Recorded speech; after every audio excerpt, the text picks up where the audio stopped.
podcasting since 2005. This is the King of Podcasts Radio Network, kingofpodcasts.com. The juvenile delusional fandom gives a big pop for Brock, and then, hey, wait a minute.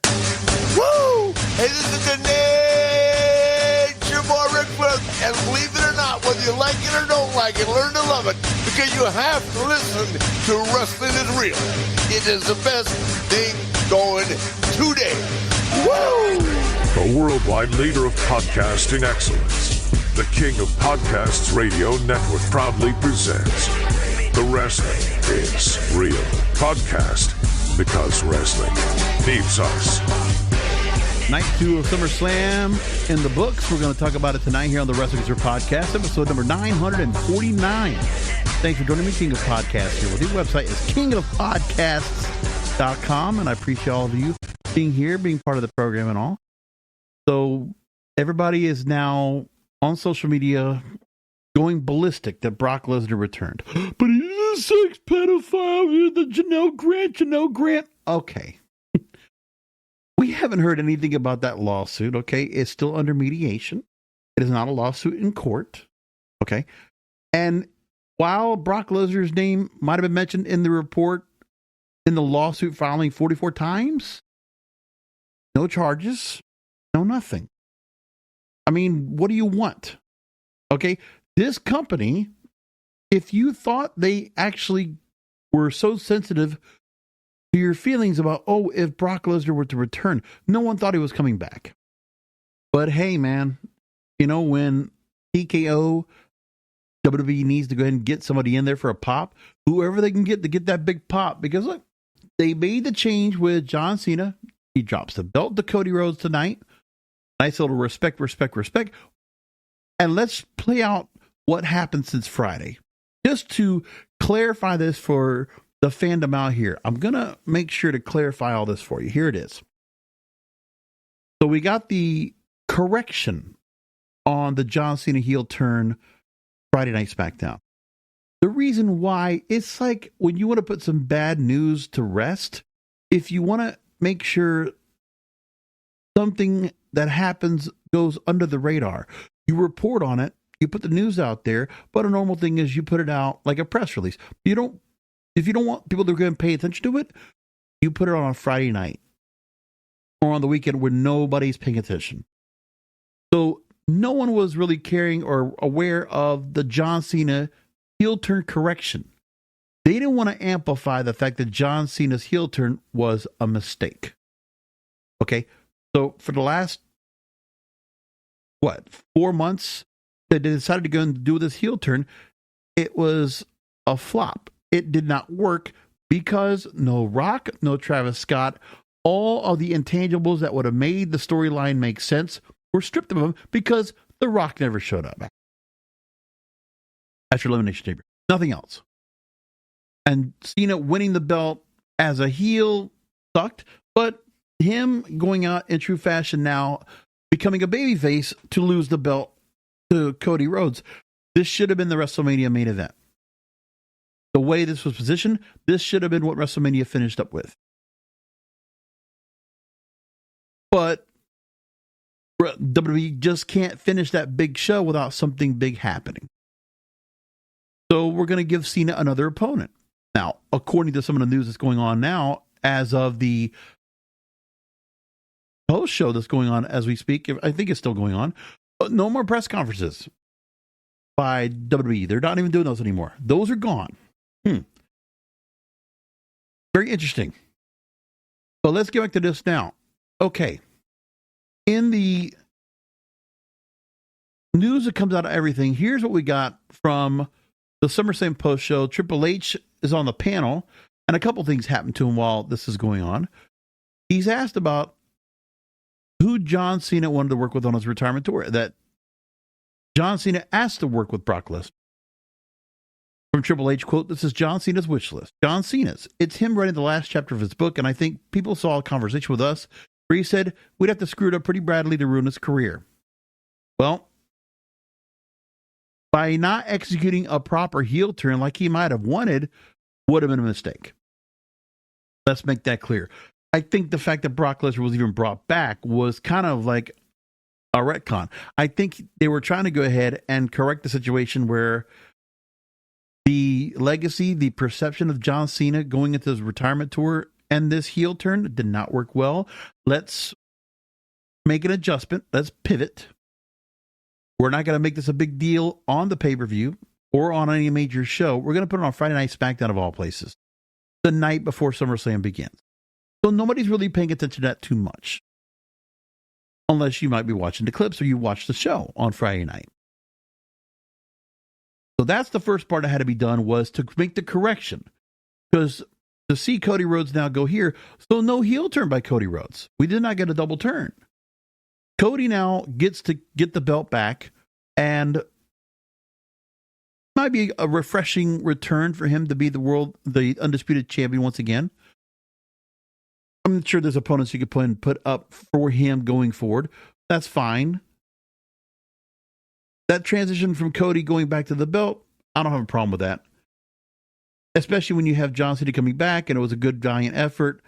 And, you know, when I was at the Regal Cinema tonight watching the night 2, 40 people in there with me. I'll tell you, pretty lively crowd. Definitely were into, they were definitely an arena type crowd. If they would have been in the arena, they were doing the hoot and holler that they would have been doing if they were in the arena tonight. So they cheered big for Cena, cheered big for Cody, and, you know, the normal that you would expect from all of that.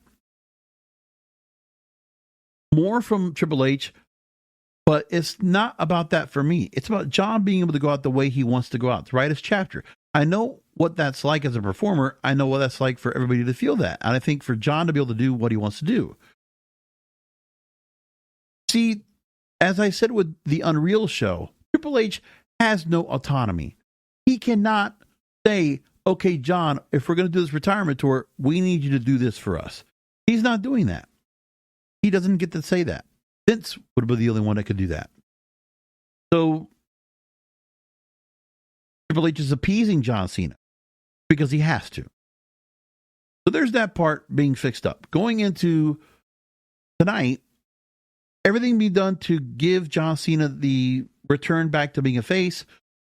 The conversion back. John Cena did a great job bringing himself back to a babyface again and saying that what happened in the last 4 months was a blip. It was a mistake on his part. So he corrects it.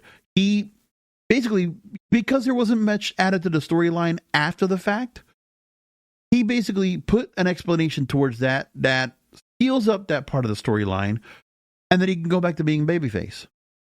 And at this point, 4 months left into his retirement run, it's not going to hurt him at all. It won't hurt him at all to be a part of this. That's fine for him. So he'll have Brock Lesnar going to deal with next, and who else he'll have going forward, and that'll be it. But no more title, and he won't be taking the belt with him because that wouldn't have made sense for him to do that either. Fine. The match was the match. It was a pretty good match for John Cena. Very long match. Very atypical of the kind of matches we've seen him in before, and the street fight helped out with that. And Cody did well. Fine, great. Took care of that. Now Brock Lesnar coming back. Well, you had to give a pop. And you can't just have anybody return when you have the caliber of Cody Rhodes and John Cena. So who do you have? Well, you already know that Roman Reigns is probably going to be taking some time off again. And returning back by Survivor Series, we're hearing. And there is nobody else in the bullpen, part-timer or anything, that you could bring back that could be facing John Cena right now anyway, except for Brock Lesnar. It's always like the callback to that. You're not going to get The Undertaker come back for another match. I don't think so. I don't know who else you have that would be in that role right now that John Cena would take. Not of the current roster. You'd have to find somebody and bring them in. So Brock Lesnar coming back, I mean, he's just sitting back there. He's been hunting and fishing and whatever he's been doing. He's been fine. He hasn't had to do much else of anything else. Been off TV, been off of everything for a while. And for him to come back, I mean, your conventional crowd, to see Cena and Lesnar back in there again, that's fine. But the juvenile delusional fandom is up and at it about it. But again, and I understand too, there's a lot of things that everybody's been saying about tonight that they're not happy about. That's fine. And we'll go through some of that right now as we've learned about it. So there were a couple of people talking to Dr. Chris Featherstone from Sportskeeda, and the question was asked, who else is going to go up against him? Cena's final year. It might as well have been Triple H or Cena's call. It's the final match against Brock Lesnar. I can't wait to see it one more time. A future match against a future superstar, maybe. But there is nobody right now that they feel like that John Cena is going to take on except for some of the greatest hits. I don't see him, hanging up his boots to some future superstar that's going to be up there because of the current roster. There isn't anybody on the current roster that I think is ready for that rub. I mean, there are stars within the making, but they're not in the position to do that right. When I look at the card that we had tonight and the names that I can think of that are superstars of the future that are going to be in that main event picture eventually for this company, just by looking tonight, it might not have felt like it, but Jacob Fatu absolutely is going to be a star in the making. That's going to be main event level. You could have put him up there right away, but he's still in the storyline right now with Solo Sikoa, and he still has to deal with the MFT storyline. That's what they got to go and deal with. Can't do much about that. Gunther right now is at that very top. I mean, you could put Gunther in a match with Cena.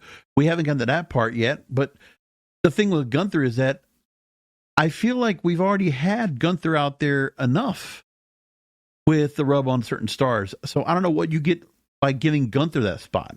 Because if there's anybody that is the future, like Solo Sikoa, I still think is very much an upside to him, but there isn't that many people. And I think Dominic Mysterio clearly at some point needs to be looked at as well. He is main event level coming up someday, but there will need to be a few things that will happen. Probably next week, he goes to Triple Mania. He will win the Fatal 4-Way for the AAA Mega Championship, and he'll probably win that. And he'll probably do really well with that and give him a long run. And I think that's going to happen. It would work for that company to go and see him right there. I mean, even compared to with Alberto El Patron that they had. No, I'd like that. I'd like to go and see Dominic Mysterio rule AAA. If they're going to have AAA be taken over by the company right now, by WWE, then yeah, seeing Dominic Mysterio in this role, I think it fits well for him. And then after that, I like to see him make it in after that mega title run and go for a main event title push. That's what they should do with him. But there is not much else. And then Braun Breaker, I feel like, is also in that same respect as well. And there are other stars they have that could be brought on the come up. Trick Williams could get that kind of rub as well. I mean, he already got a chance to get chokeslammed by Undertaker. What if Trick Williams were able to make his way up and be the one that gets the crowning? He gets the big rub from John Cena. That's somebody that could definitely benefit from it. So there's some names in there. Absolutely. I can see some of those being put in that role. Karrion Kross and his loss to Sami Zayn, that has not left the minds of the folks out there. Last night, they were cheering at Triple H that they wrote Kross. And, I mean, hey, credit to Triple H, the way he had to handle it and on the fly, but the crowd once again gave it to him. It makes it unpredictable. You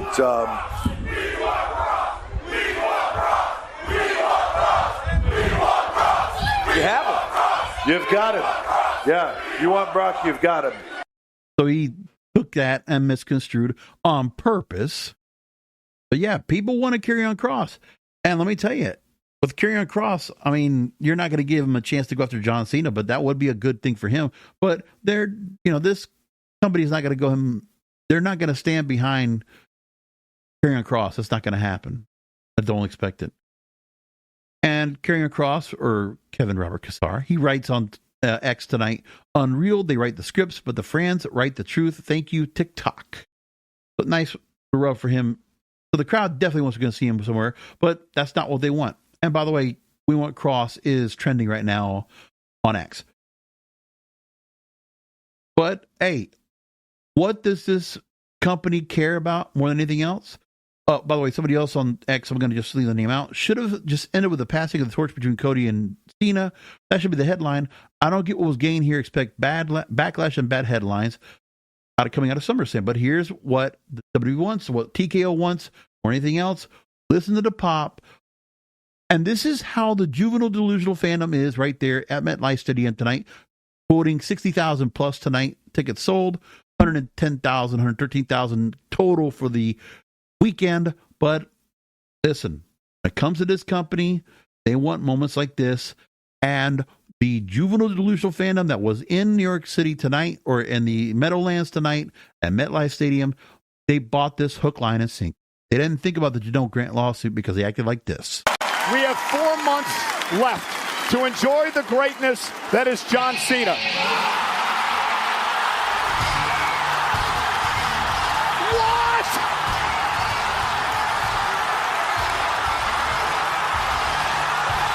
Holy shit! Oh my God! Yep.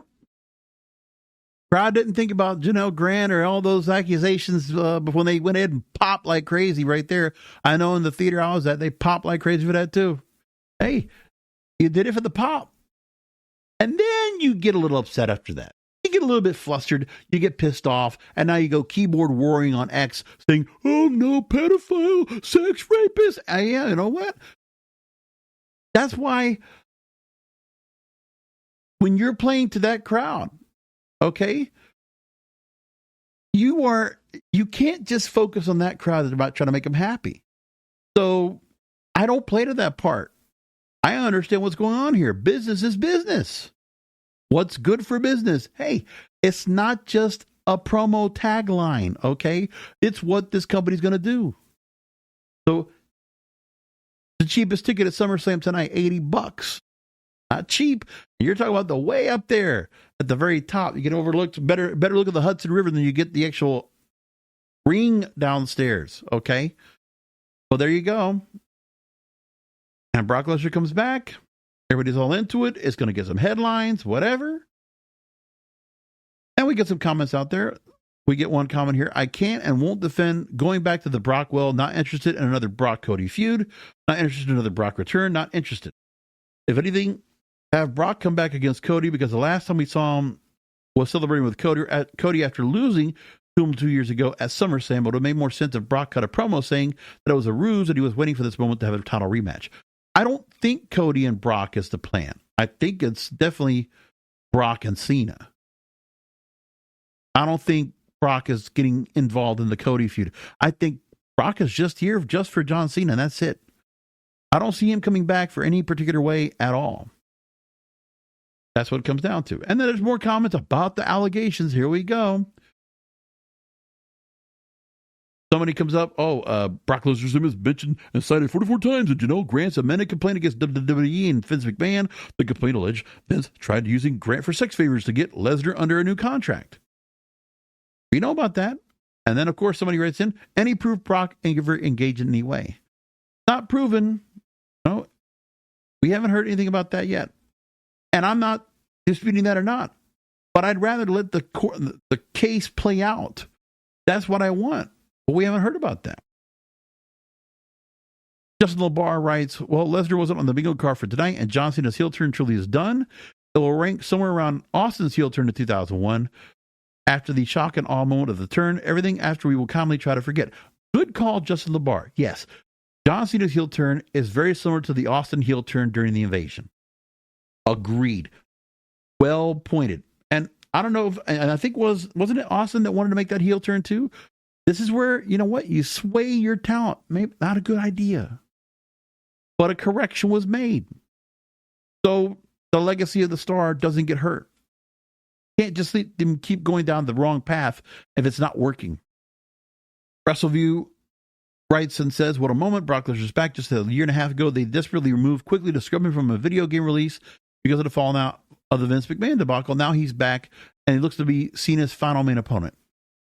Right.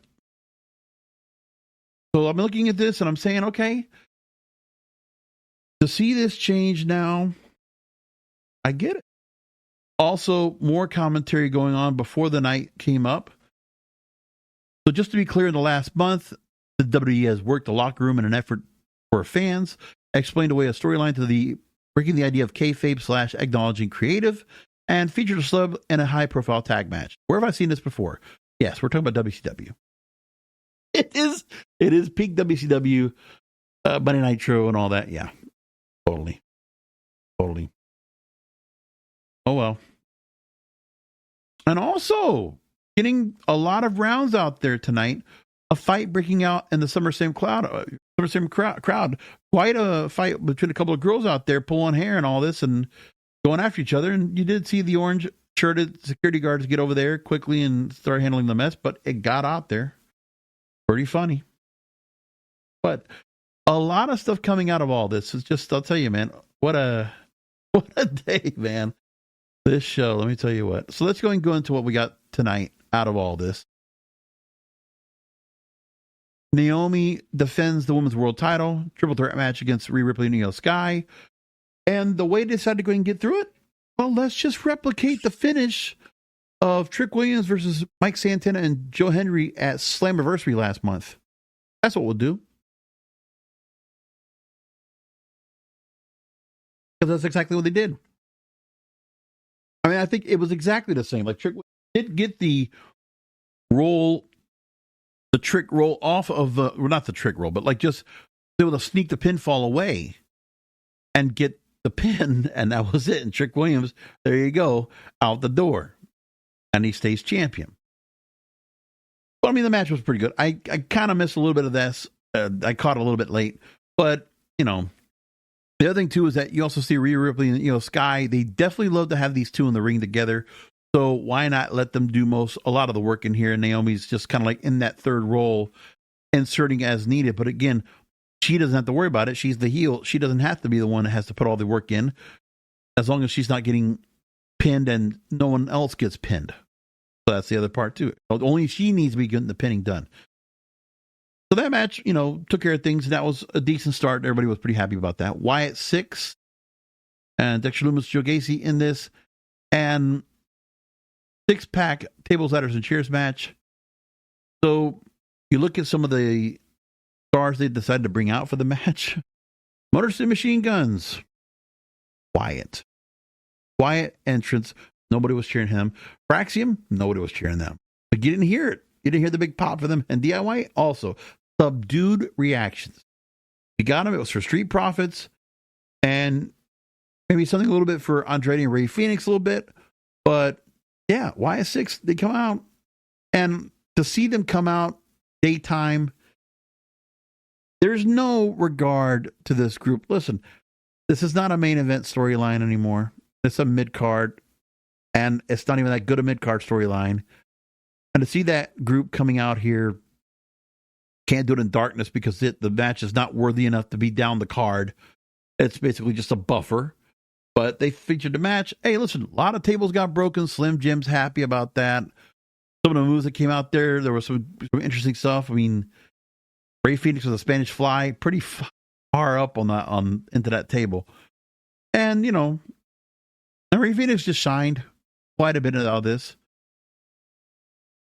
But hey, man, we don't even see Penta out there. Penta's not even in a match.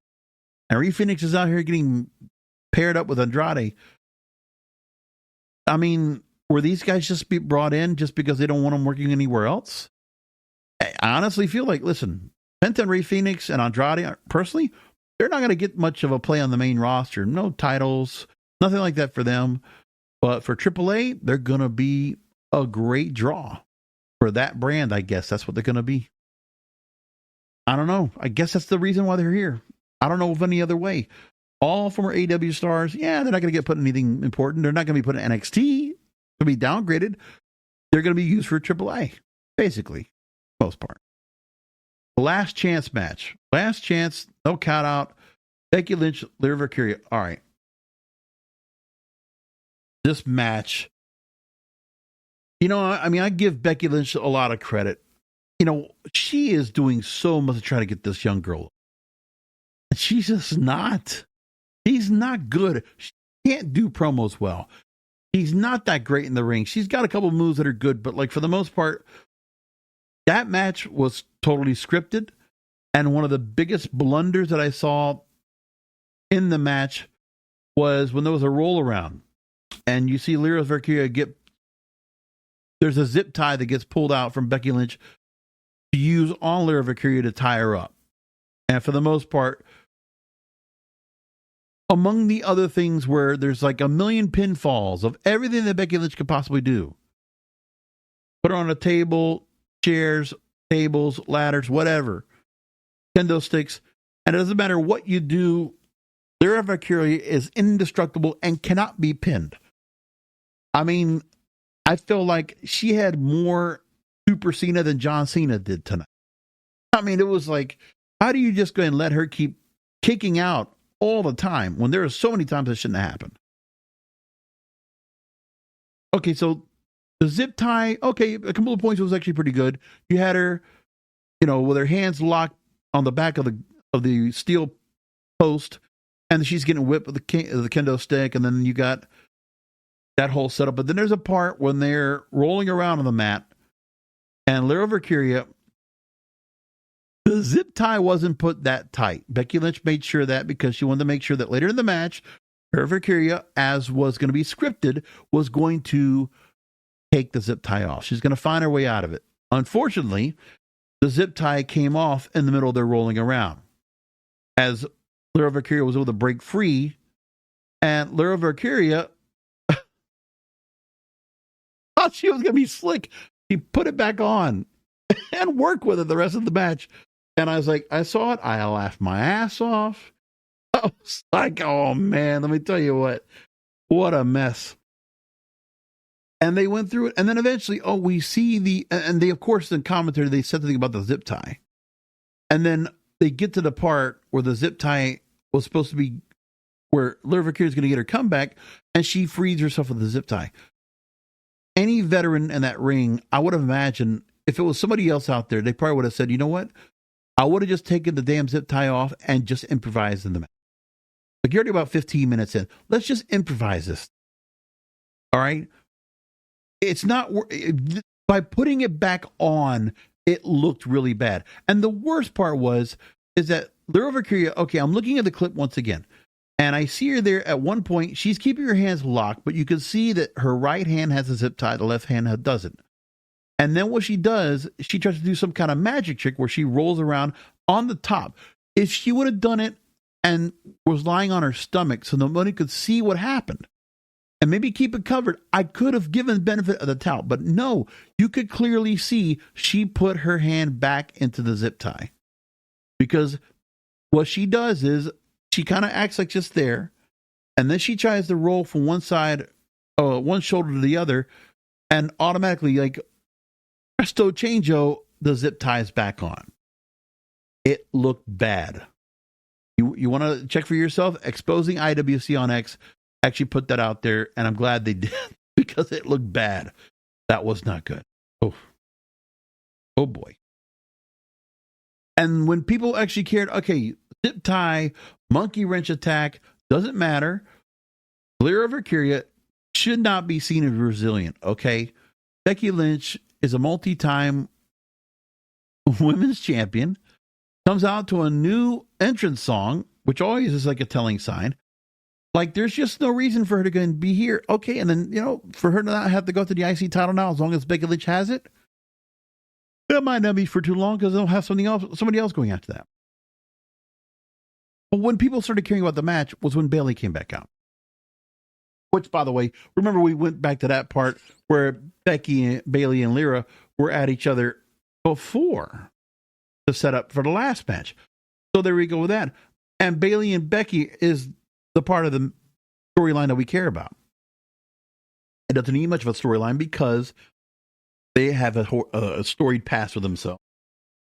But Lyra, we've already exhausted everything they've done with her and the screw job of the tag titles or the IC title change when she lost the belt.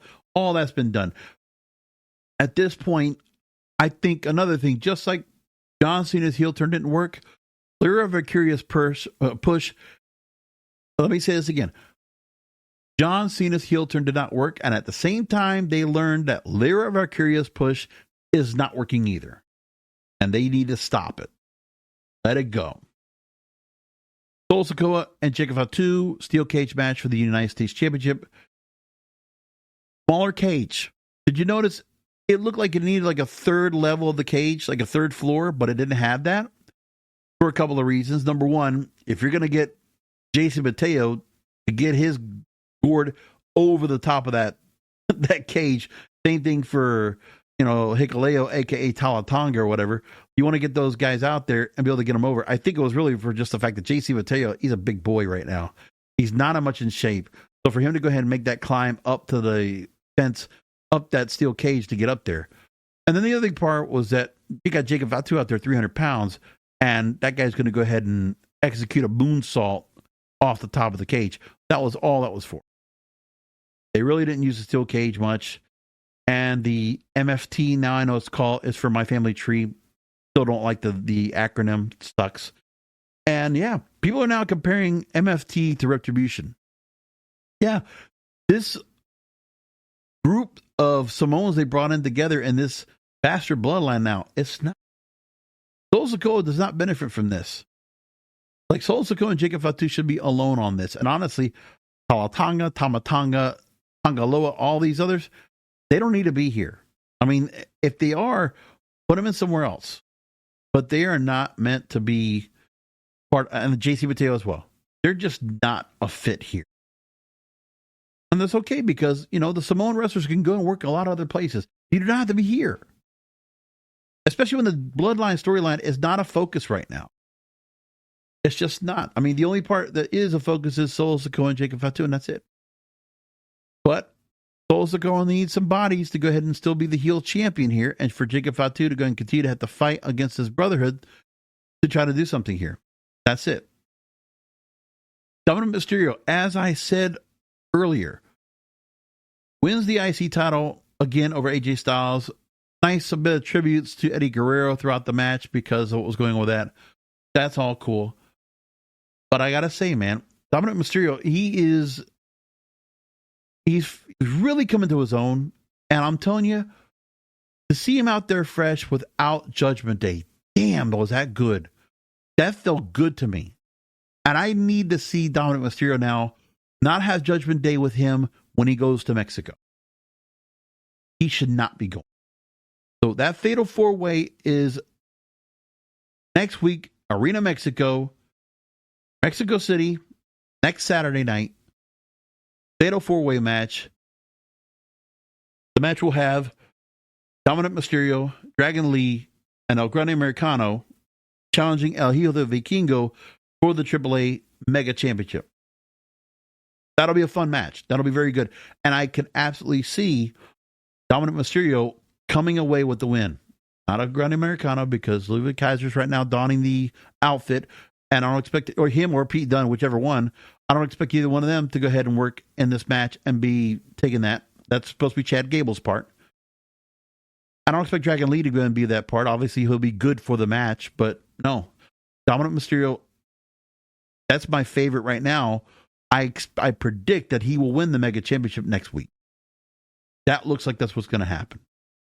To me, that looks like the choice that this company is going to do. By the way, they are running it on YouTube next week. Fantastic. And because of that, I will probably do a post show about that next week. So it's going to be live on YouTube. Both Spanish and English commentary. Jimmy Borash, thank you for writing that out. That's awesome. And just to give a heads up of what the pay-per-view is going to be next week, Triple Mania 33 in Mexico City. And so far, we only have that match scheduled. We don't know what the other matches have been put in here yet. But so far, that 4-way match for the AAA Mega Championship is what's scheduled right now. And by the way, we also know that WWE is definitely interested in having Dominic Mysterio being given and crowned AAA Mega Champion, which I could expect that to happen overall. I'm just surprised they haven't booked any other matches yet. But, I mean, we'll look at it next week. And I think we'll absolutely go and watch this next Saturday. Might be interesting how to see that it's going to go up against Collision next week. I don't know if Collision is going to be on Saturday or not. It's been so hard to kind of figure out when they're on or not because they've been on Thursdays, and if not on Thursdays, I don't know. I don't know yet. Actually, I hope that Warner Brothers Discovery, which is now Discovery Networks because the plan is the cable channels for the Warner Brothers Discovery group as a whole, all the cable channels will now be under the umbrella of Discovery, and Warner Brothers will be strictly for movies, streaming, and television. That's two separate entities altogether, but Warner Brothers and Discovery will be separated in terms of the properties that they actually manage. So hopefully there's more to go on with what they're going to do with that pay-per-view, but hopefully we'll get more announcements. And if I get any of those, we'll talk about those on Wednesday night. Let's see what happens with that. A couple other things that I mentioned. Well, some of the things I did not mention yet that were significant tonight was, I mean, of course, besides the fact that, hey, man, TKO and WWE, they are so concerned about the commercials and the product placement. Man, they are like really big about that part. And I guess the product placement might have dissuaded the fact that there are certain points in all these matches that maybe the camera shot should have been focused on the actual action. Because there's 3 points where there were things that were missing on camera that would have been integral to the matches and the outcome. First of all, you had Lyra Valkyria hitting Becky through a table when Becky was trying to go and get onto a table and kind of get herself back up. After Bayley attacked her, and then all of a sudden you see Becky near a table, and Lyra Valkyria all of a sudden comes into the camera view and lands on Becky through a table. But we never saw her go up there or anything like that. It wasn't until like instant replay after that. Then you have Fatu, where he was handcuffed at the top of the cage. And Solo Sikoa looking to try to go ahead and leave the cage through the cage door. And again, people were saying Jesse Ventura would have a fit if he saw that going on again. But yeah, Solo Sikoa kept trying to find his way through the door to get out of the ring. And of course, he used the MFT to try to get through to hold Jacob Fatu long enough for Solo Sikoa to get out of the cage. But there was a point where Jacob Fatu was able to go ahead and catch up once again. All of a sudden, we see him in camera view. We can't see the handcuffs being taken off, but Fatu is able to go ahead and get down to Sikoa once again. And at the last second, he's able to go ahead and pull Sikoa back into the cage. And it wasn't until after the match that we saw the instant replay that we could see that Fatu broke the handcuffs. That would have been good to see during the match. And then the third thing is when Dominic Mysterio wins over AJ Styles, there's a point where AJ Styles has the calf crusher on Mysterio. But what they didn't show you as well is that Dominic Mysterio, actually these like Ugg boots, whatever he had a side zipper. He unzipped the boot. Okay, there was a cool spot in the Mysterio Styles match where they played back the fake getting hit with a steel chair where Dominic did it, but then AJ decided to one up with putting it over his head and then just going like complete convulsions. That was really cool the way they set that up. But yeah, Mysterio, if they would have shown this in the match itself and we would have seen Mysterio actually taking the boot and undoing it, then it would have looked better to see Styles going on with the calf crusher. The boot comes off, and now we understand why the boot came off. And then the bait and switch by Dominic. So they use the boot on Styles and then get the win. This is all stuff that should have been happened. And then the part is that if you would have had this going on and the cameras would have caught it on the monitors for Michael Cole and Wade Barrett, they could have called it. And it sounds so bad when I hear Wade Barrett having to go ahead and retcon the comments about Dominic Mysterio and how smart he was and how conniving he was, able to get that boot off so he could use it on AJ Styles to win and keep the title. They missed that completely. But that's some things that's enough going on right there that should be understood and should be called out. Because those are some huge mistakes. But hey, man, you know, at the end of it, all said and done, Brock Lesnar came out. You got the big pop at the end. You had a couple things that happened. There were some memorable things that came out of SummerSlam this weekend. And they'll play out now on Raw and SmackDown this coming week. So at least we got that to work off of. I'll at least give it that. Like I said, we'll see what they do and what is decided upon when it comes to Dominic Mysterio next week. Because now, out of everything that happened on SummerSlam, I'm now interested in Dominic Mysterio going after the AAA Mega Championship because I think that's going to be a run for him and it's going to be important for his career. So we'll see the fallout of SummerSlam going on this week. We'll talk about it on the next podcast. And then I'll probably do a post show for Triple Mania in Mexico City next week here on the Wrestling Tour podcast because wrestling needs us.